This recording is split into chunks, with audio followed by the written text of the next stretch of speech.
Microphone check, 1, 2, what is this? It's the 5'7" assassin in the podcast business. I am your host, Rohan Patra, the Rap Music Plug at your service. The Rap Music Plug podcast presented by QLC TV is the remedy to the I don't have anything good to listen to problem.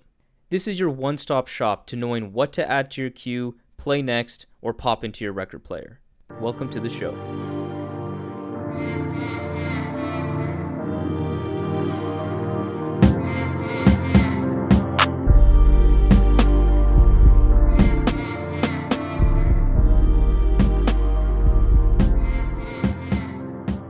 Are you a rap music fan?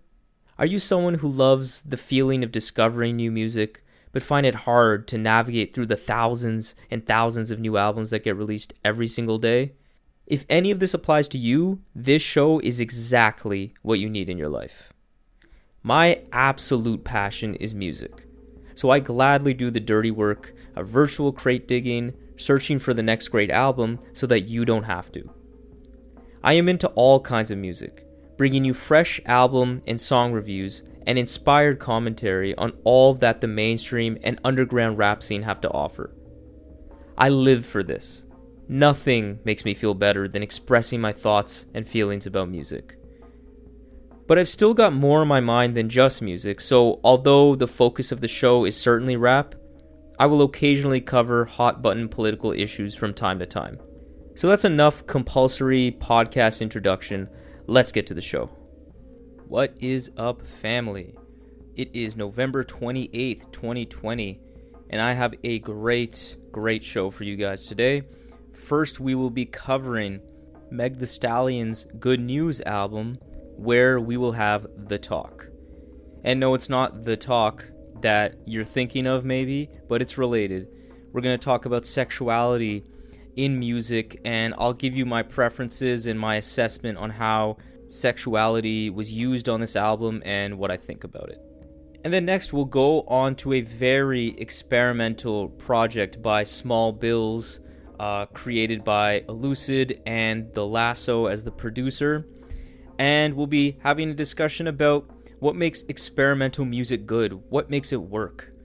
And then finally we'll wrap by discussing the recent Grammy nominations that were released and discussing who I think should win, will win, and my overall thoughts on this whole Grammys thing.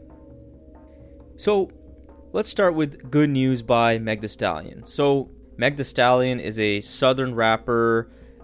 She's a female, obviously, and she's been on an absolute high when it comes to her popularity recently.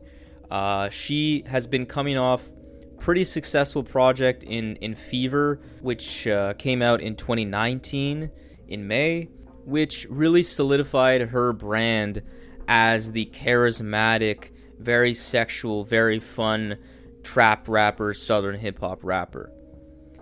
And while she's been on a popularity high, she's certainly been going through a lot personally. She's been going through the ringer with some very difficult events happening to her over these past few years. Just last year, her mother and manager passed away. And to add on to that, she, like many young artists on their first record deal, got screwed over with her label deal and was revealed to be getting very little revenue from her otherwise very successful career to date. And to top it off, the very highly publicized and incredibly odd story and situation involving the scary incident where Meg got allegedly, I have to say allegedly, shot by Canadian fuck Tory Lanez, which happened earlier this summer. So to imagine what this might have meant for a still young woman who is just a month older than me at 25 years old, who had both her personal and professional life completely shaken to its core so tremendously, it must have been very hard to deal with, all while she was becoming more and more popular in the public eye. So I expected with Good News to hear these events and emotions expanded upon and made a little more real, given new perspective or understanding. It's not like I was expecting, though, a low-energy, introspective album from an artist like Meg, whose usual brand of sexually charged bangers was something I expected to hear. But I did still expect something with a bit more depth and emotional complexity on this new album, Good News. So what did we get on Good News? What was the main lyrical focus? Well, what we got was a whole lot of sex talk and a whole lot of talk about the Tory Lanez situation. But let's first address the sexual nature of this album. I'm not a prude. I have no problem if artists want to talk about sex in their music. But there is a more interesting and less interesting way to do this, and I feel Meg on Good News provided more of the latter. On Good News, sexuality is presented mainly for sexuality's sake, and that's basically it. Whereas in contrast with other contemporaries with boldly sexual lyrics, like an FKA Twigs or a Tiana Taylor, they would get very directly sexual in their lyricism as well, but the subject matter would have an underlying purpose that was deeper. So for example, when FKA Twigs talks about having sex with the lights on Lights On from 2014's LP1 project, she was speaking more about how she wanted to do it with the lights on because it would signify that she reached a greater level of trust and vulnerability with her partner. And when Tiana Taylor talks about wanting to have a threesome with her man on Three-Way off of 2018's criminally underrated KTSE album, Tiana is more speaking from the standpoint of her insatiable desire to satisfy her man, to do anything to please him because she loves him. So this, to be clear, is my personal preference on what I value more in sexual lyrics in music. And I can still get behind more surface level sexual lyrics if the delivery is on point, if the charisma and the beats that surround these lyrics are absolutely fire, or if the songs are just catchy and funny. But on Good News, unfortunately, I don't think this sexuality is packaged in a way that's all that interesting at all. The way this album starts off is actually quite well with Shots Fired, which is rapping over this very, very prominent and very notable Biggie Smalls sample from the track Who Shot Ya, where he famously dissed the hell out of Tupac, which came out in 1995. Meg brings her best rapping performance on this album, and it was cool to hear her put this Tory Lanez story on wax and just throw a lot of shots at him on this track. It worked well and it fit with the sample. I had no problem with the song overall. I thought it was pretty good, and I thought her flow was really catchy. But this track highlighted the second consistent topic on this album, which was the whole Tory Lanez situation. And I personally felt that Shots Fired was all we needed to hear on this subject, because Meg has spoken at length about this whole situation on social media for the better part of the last few months. But instead, she devotes many other lines on many other tracks on this album to diss Tory Lanez. And that's just where it became excessive to me. Yes, it's obviously clear and understandable that this whole ordeal with Tory Lanez was very traumatic, and I feel very bad for her. And I understand that for many, this Tory Lanez situation was the elephant in the room, or in this case, of this piece of garbage, the tiny Canadian shrimp in the room. But as a music listener, I just don't care about Tory Lanez enough to hear her just repeat things we already heard on social media, or just throw pot shots at him all throughout the album. This album is called Good News, not old news about some 5'3" weirdo from Canada. It didn't add anything new to the story, so I was not interested to hear more from all of these different mentions of this situation on the album. But at the same time, I get why it was there. So if we move now away from the lyrical subject matter focus and move towards just Meg's performance, from a delivery standpoint, Meg has always possessed pretty damn solid rapping skills and fundamentals. So Her flow, especially at the beginning of this album, is in top form with the intro shots fired, but then also the very solid circles that had a nice Jasmine Sullivan sample, and on Cry Baby with DaBaby, which was a very zany track with pretty funny sexual references, and she had a really, really strong flow on that song as well. So it started off relatively good when she stuck to that trap rap lane. But when she ventured outside of it, this album just really started to fall apart. The track Intercourse around the middle part of this album was just another boring, airy dancehall track that seems to keep appearing on mainstream rap albums these days. And I don't know if it's fair to honestly blame this man or this god of the sixth persuasion, but I blame Drake. I blame Drake for this incessantly consistent trend of rappers and R&B artists with no affiliation at all or connection to dancehall deciding to make their own watered-down dancehall light tracks that almost always sound like completely terrible. So I blame Drake for this song. But then we go on to Don't Rock Me to Sleep, which is in the running for easily the worst song of the year, and at the very least, worst hook of the year. From this song, it's very clear. Her team tried to put her in that pop rap or just almost fully pop Nicki Minaj Spaceships bag on tracks like this, where she sang over this god-awful pop R&B beat with synths that would have sounded dated in 2011.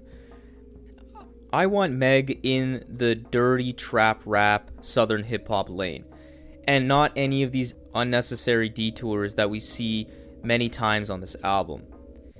And admittedly, this may only feel unnecessary for me though, because as a straight brown dude who is clearly not the target audience of her music, I can understand if maybe her main fan base wants something different.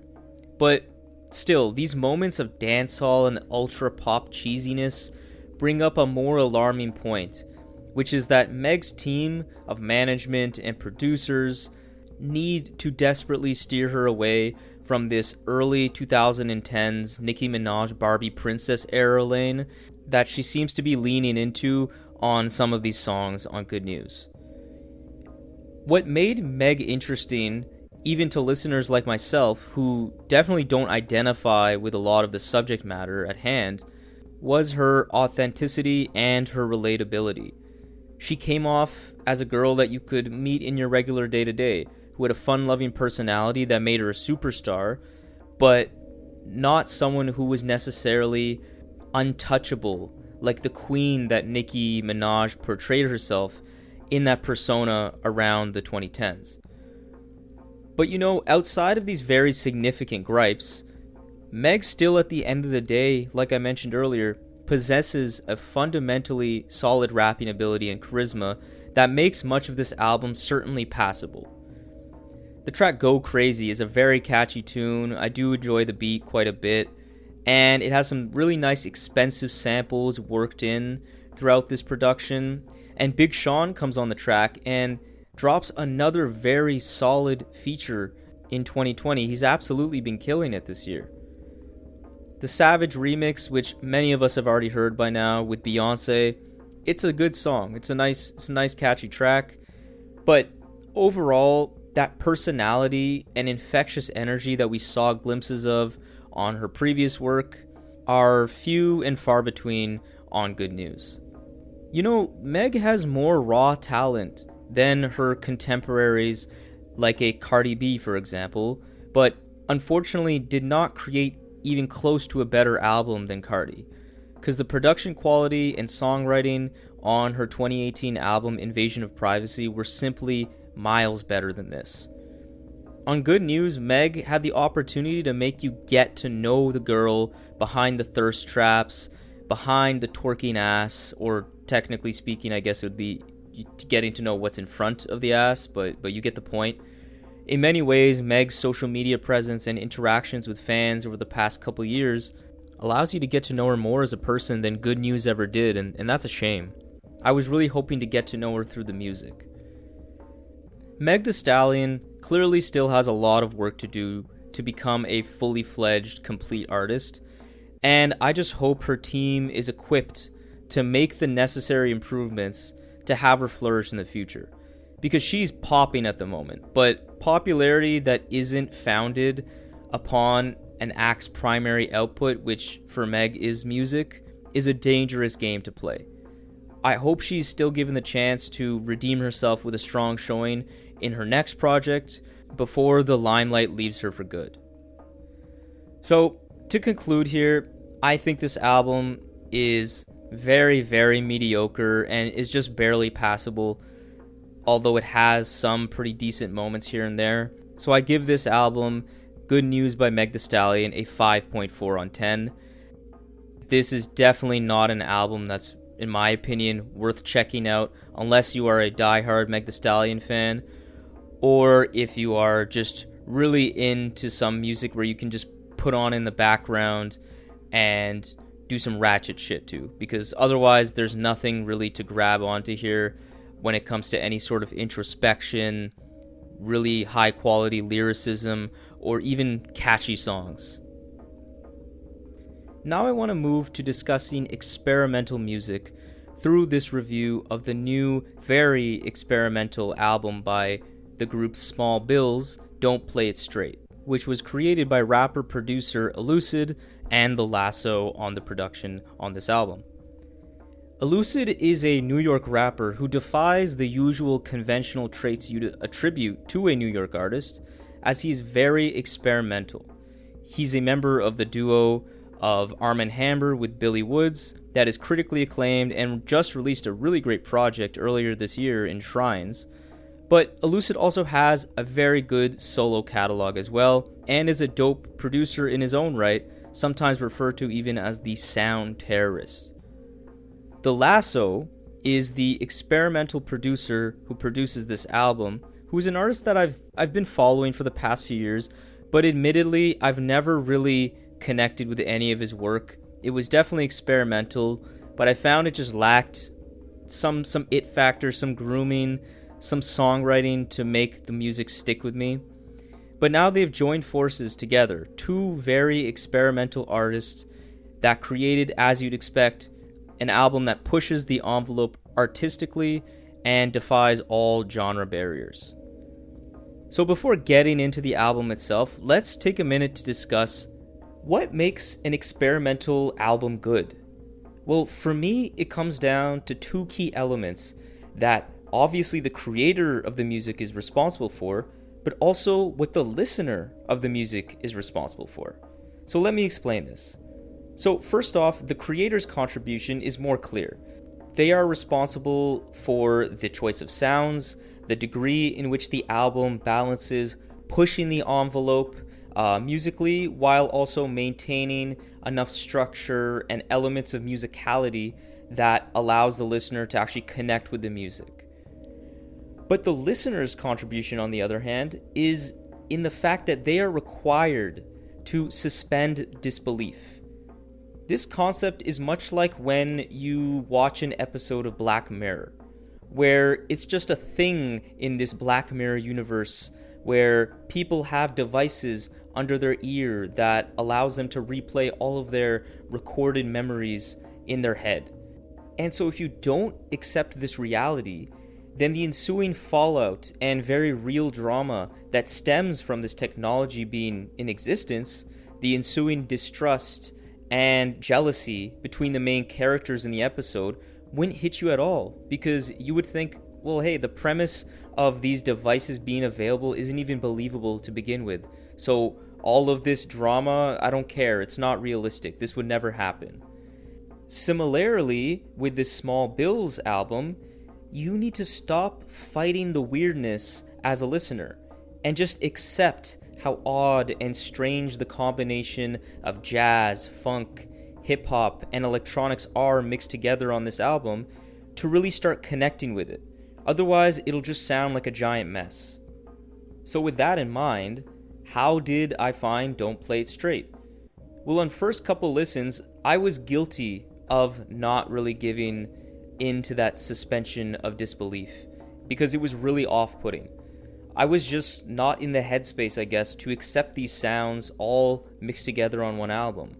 But after the dust settled, and when I was finally able to buy into this dense, chaotic, and very challenging album that mixed sounds in a combination that I was just not familiar with, the album began to sound way better. It finally started to click. And that's the beauty of experimental music like this. Once it clicks, it's just so rewarding.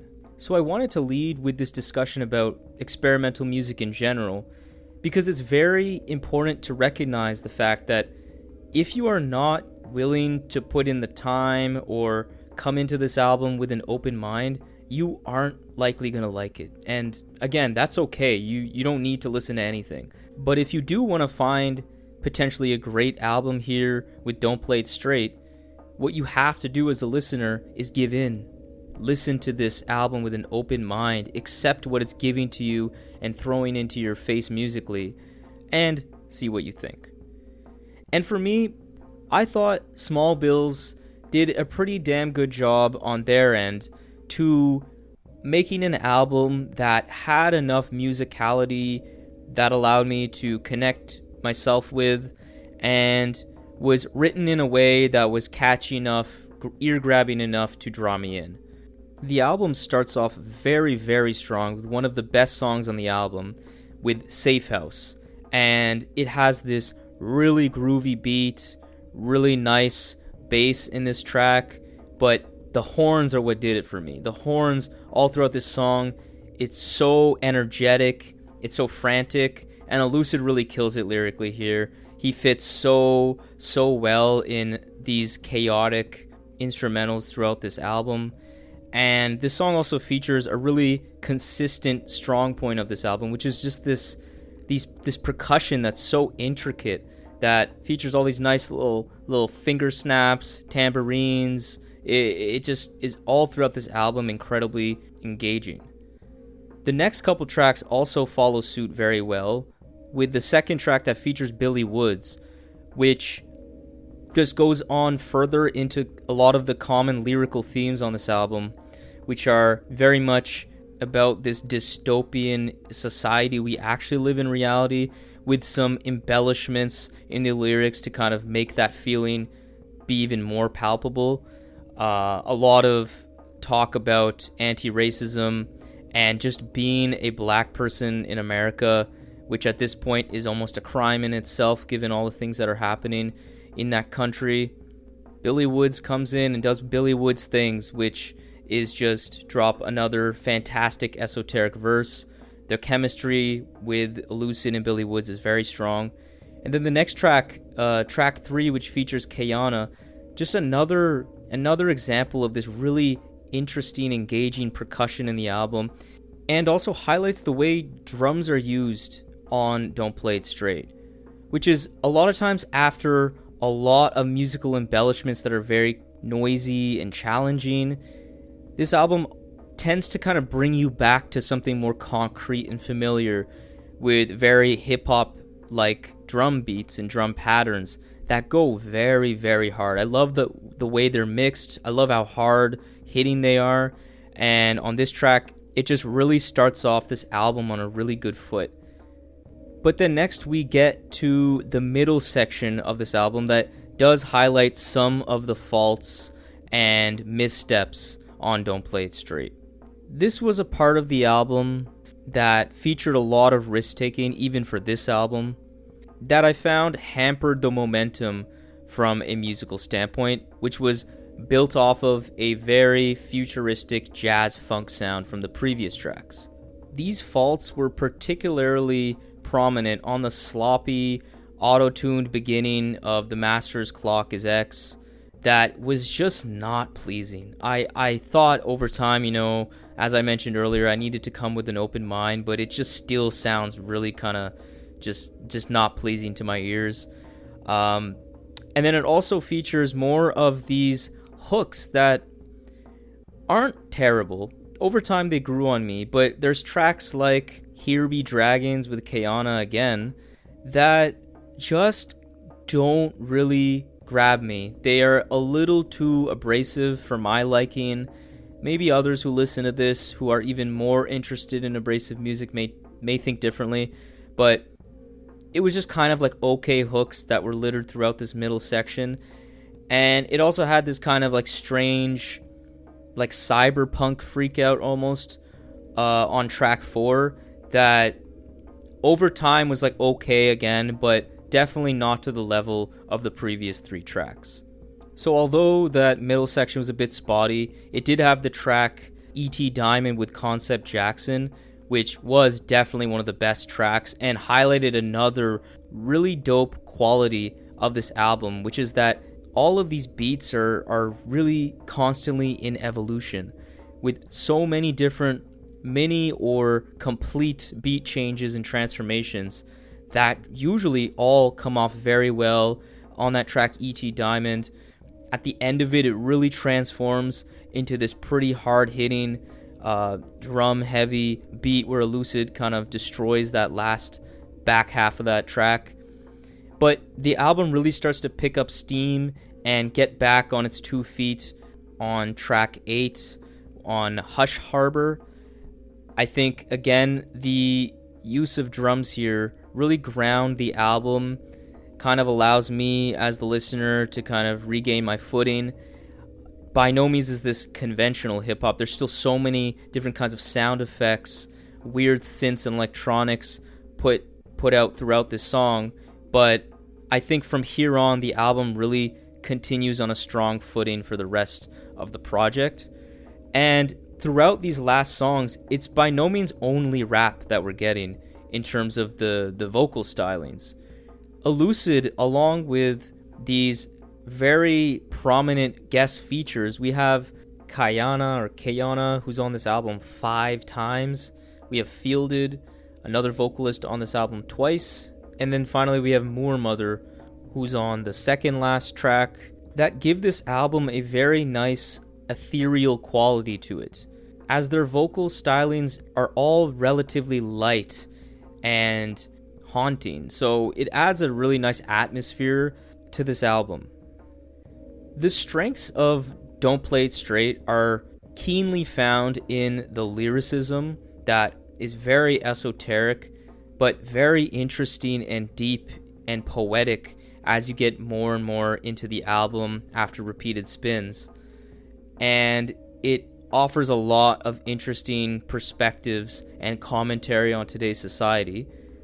But then, from a musical standpoint, I think the best thing this album has going for it is the way that the lasso on production molded conventional hip-hop rhythms, but bolstered it with really jazzy, funky bass licks, wrapping it around these warped electronics and atmospheric synths with percussion that is incredibly intricate, with some nice horns as well, tastefully peppered throughout these instrumentals. So the musical density and overall abstract nature of Elucid's performance may make it hard to get into this album at first, and if it wasn't for some risk made during the middle portion of this album that could have, in my opinion, used some more grooming and some rework, this would make it into my top 10 to 15 albums of the year. So my verdict for this album is a 7.5 on 10. Fans of experimental music who like their music as poetic and genre-bending as possible, this album is absolutely for you. You will eat this shit up. And for fans of more conventional music, but are open to a more abstract twist, like maybe an Aesop Rocks kind of music, I think you should definitely still give this a try. And finally, for those who really just like more traditional hip-hop, this may not be for you, but like I always say with music, there's literally nothing to lose by giving this album a spin with an open mind. You may be put on to an entirely new world of music that you've never existed. So I say check it out.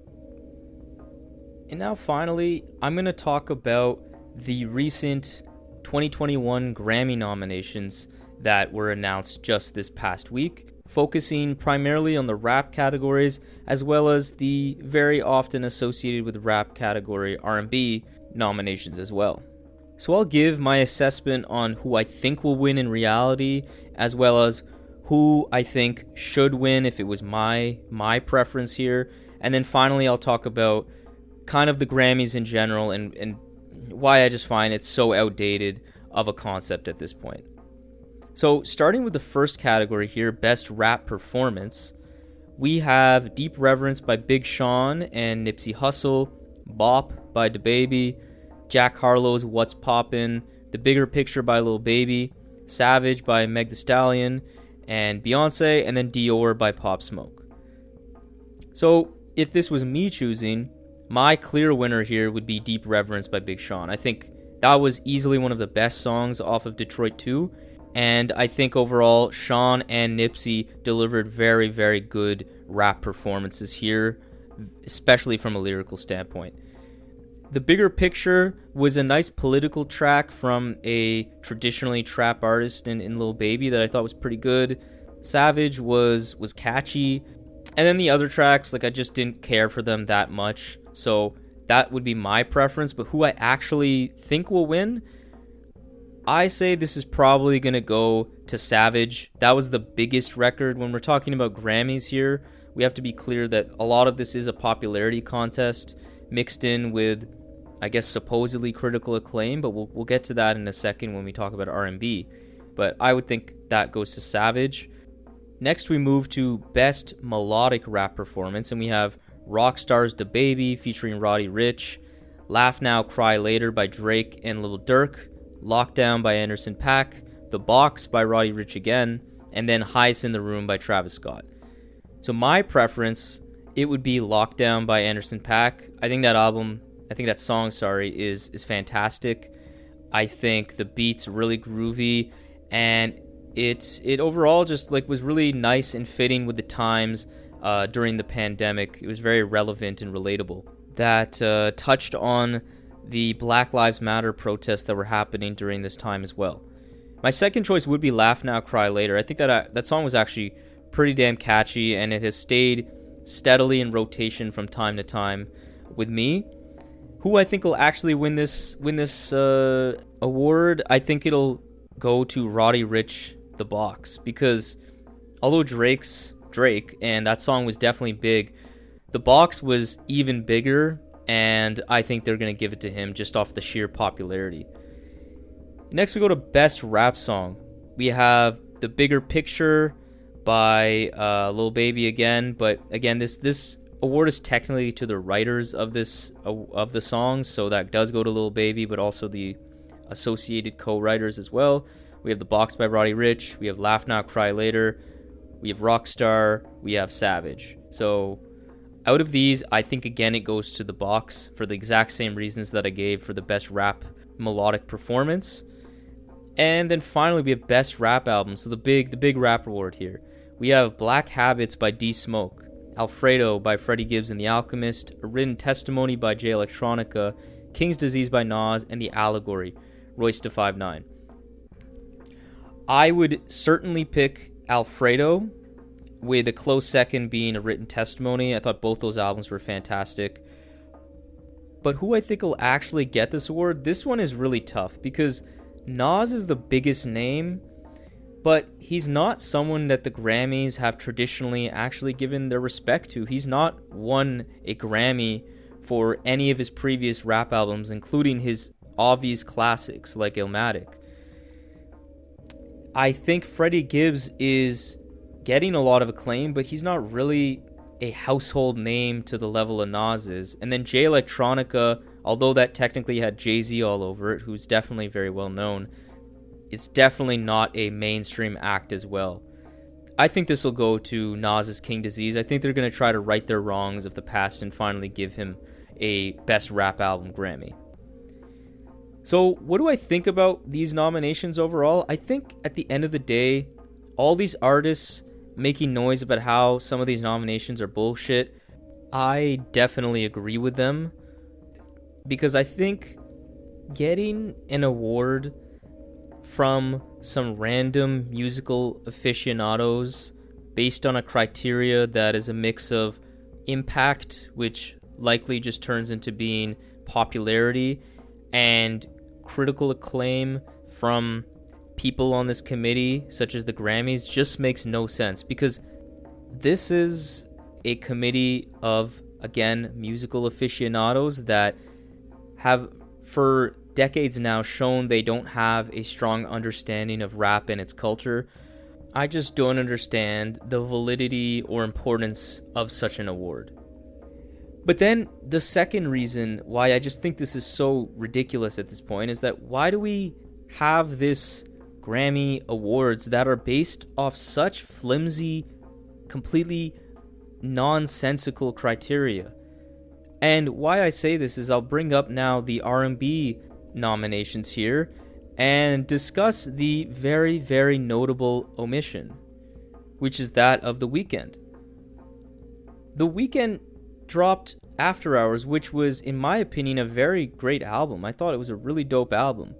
But most importantly, again, given what I assumed and what many people assumed the criteria of the Grammys are, which is an album that made an impact on the music culture, that was therefore needing to be relatively mainstream in popularity, and had a certain level of critical acclaim, well, that describes After Hours perfectly.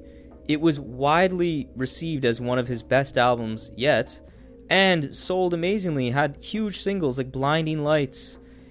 I just don't understand how a Grammy award ceremony does not involve The Weeknd in 2020. It just makes absolutely no sense. And there are so many examples of this, and the one I'll pick is still, in my opinion, even more egregious than The Weeknd's omission here, which was of Kanye West's My Beautiful Dark Twisted Fantasy in 2011. This album wasn't even nominated for Best Album. And before you may have your opinions of Kanye, you may have your opinions of that album and say, well, it wasn't that good, whatever. Critically speaking, this has a 94 rating on Metacritic, which is an aggregator of music reviews by professional publications. That is one of the best ratings ever given to any album in history. This is just facts. So an album that is historically critically acclaimed, the only other element I would think is mainstream appeal, and it's Kanye West. That album was so talked about as it was the return to rapping for Kanye West. It was following the VMA incident. In the US, it sold almost 500,000 in the first week. It was critically acclaimed and was highly commercially successful and made a huge impact on all critic best albums of the decade and of that year. How that album is not even nominated as a best album of the year just shows that the Grammys are fucking bullshit. There's no reason for that omission. There's no reason for the After Hours being omitted. And overall, I agree with artists like Drake who say, we need to replace the Grammys with something better, something that's for the artist, by the artist. I 100% agree.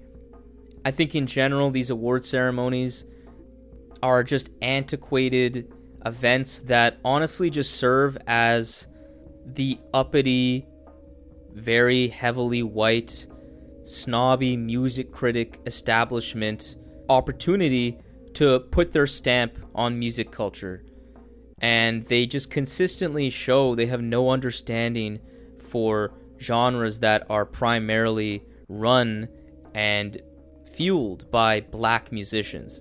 These snobby establishment music critics don't have a grip on the culture. They don't have a pulse of it. So why, as fans, are we letting them have so much power? I really do think that there needs to be some solidarity amongst the musicians as well as the fans to not accept this anymore and don't tune into the Grammys and don't give them any kind of money or publicity, because at this point it's just a joke. There are just too many instances of completely comically stupid and insulting award results, like famously Good Kid Mad City losing to Macklemore's The Heist. There's just too many other instances of this to count. Fuck the Grammys. Let's dispose of them for good. So this concludes today's episode of the Rap Music Plug podcast presented by QLC TV. I hope this helped you understand what music to check out or stay away from. And now that I've spoken, it's your turn to make your voice heard. So let's keep in touch. Follow me on Instagram and Twitter at Rohview, ROHVIEW, to connect with me on a personal level, where you'll be able to interact with my thoughts and perspectives on music, surely, but also on politics and sports as well. For exclusive content and updates related to the show, follow the Rap Music Plug podcast on Facebook. And lastly, I've started a TikTok. But don't worry, there will be no dancing, I assure you. Instead, I intend to give you some fun, bite-sized micro album and song reviews, as well as some other miscellaneous perspectives on music as well.